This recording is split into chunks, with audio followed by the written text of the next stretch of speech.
Hello, darling hearts. It's your GAPS coach Emma here with a little bit of raw liver and raw milk.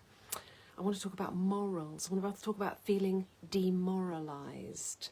You know, I think a lot of people are like, sometimes my kids say, I say, how are you, babe? And they're like, I've lost the will to live. I'm like, don't say that, for heaven's sake. But lots of people seem a bit demoralised these days. And let's have a look at that in the middle of that word, moral. Demoralised. They've got us losing our morals. What are morals? Morals are like, you know, in Aesop's fables, and the fables, the tales, the myths, the stories, there's always a moral to the tale. So, you know, the hare and the tortoise, they go for a race, and the hare races ahead and goes, that tortoise, he's so slow, and he sits down and has a rest in the sunshine. He falls asleep, and the tortoise keeps walking and ends up winning the race and the moral to that tale is slow and steady wins the game, or something like that. You know, that's the moral. That's, you know, morals. What are morals? That's what my daughter said. She posted something on Instagram, and it was like, what's wrong with just wanting to settle down and have 10 babies? She's only 18, and she's got the idea that she just wants to have babies. It's like, okay, if that's what you feel. I mean, she's in the prime of her life, nearly. She could just do with a few more years and find a really decent man. That's important. She said, what are morals? You know, it's like, well, you know, if you see someone trip up and fall over, do you go and help and pick them up and look them in the eye and go, hey, how are you? Or, you know, do you commit to doing something regularly so that you see changes? That's a kind of moral attitude, you know, to look after yourself, to have moral high ground, as it were, the morals to take care of yourself, not high ground, but like to take care of yourself so that you're not a burden on anyone else, you know? It seems to me like our standards and our morals have been eroded, and that's why everyone's so demoralised, you know. That's why everyone's so like, can't be bothered, because if you don't commit to something, you can't actually get results. If you're not dedicated to something, you can't actually get results. So all these people going, my ADHD brain, I can't remember, I don't know, what was I doing? And flitting around. They're not committed to actually finding their way to do something and see it through to the end, because actually they're distracted because of the weapons of mass distraction, for one, with these black mirrors, but also we are a bit toxic. We're a bit toxic because of the chemical corporations just willy-nilly spraying us left, right and centre. So if you eat any kind of processed foods, you're going to be getting little bits of microdosing of glyphosate or other herbicides and pesticides and shit like that. You don't need it. You really don't need it. So if you want to, hi Bevs, it's Bevs, bless Bevs. If you don't want to have an ADHD brain or have these kinds of symptoms, you need to get some raw foods down here which are full of enzymes, which are the catalysts for change, which change one thing into another thing.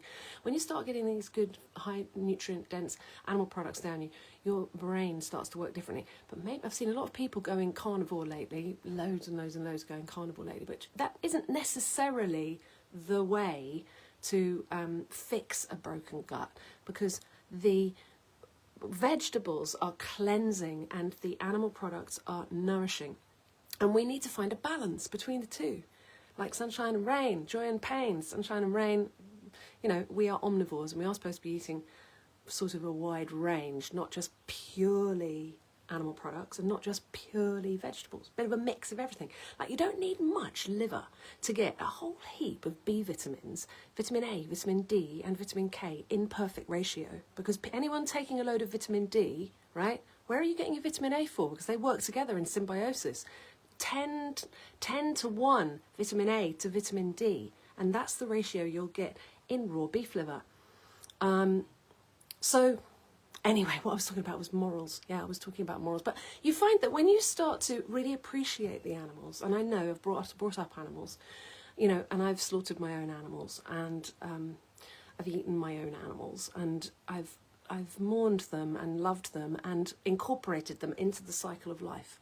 That's a high moralistic thing to do. That's, you know, to be grateful is a high moral thing. To be we want high morals, and the kids seem to have like just been distracted by the weapons of mass distraction with their black mirrors, and are lacking in morals these days.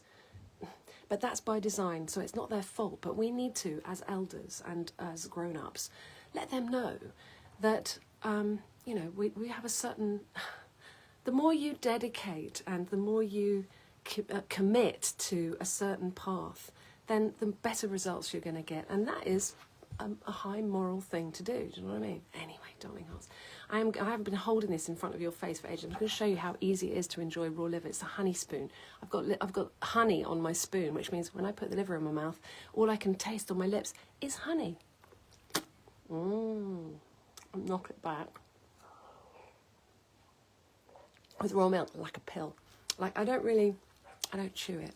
I don't particularly like raw liver. Why would I be eating raw liver?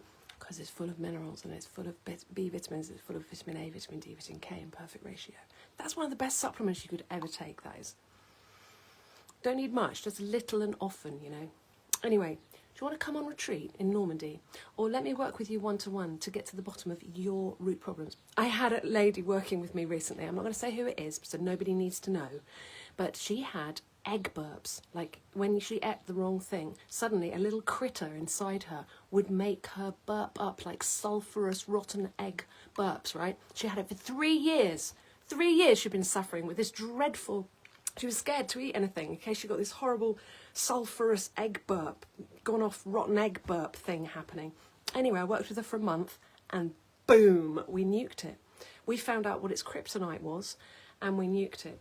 So she's feeling really good and still working with me one-to-one because we've got a big family and lots of things to do otherwise.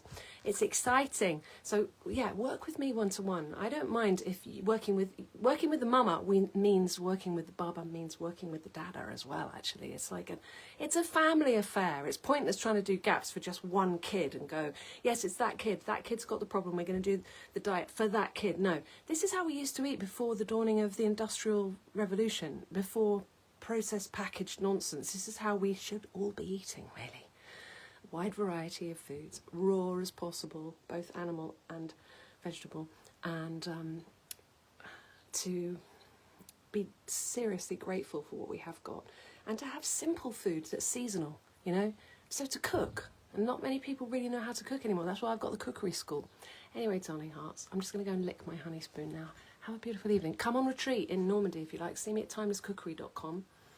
I made this spoon, by the way. I carved this spoon. It's got 2 pineapples kissing at the end. I'm very proud of that. People like my spoon? I'm very proud of that spoon. Anyway, have a beautiful day. Love you.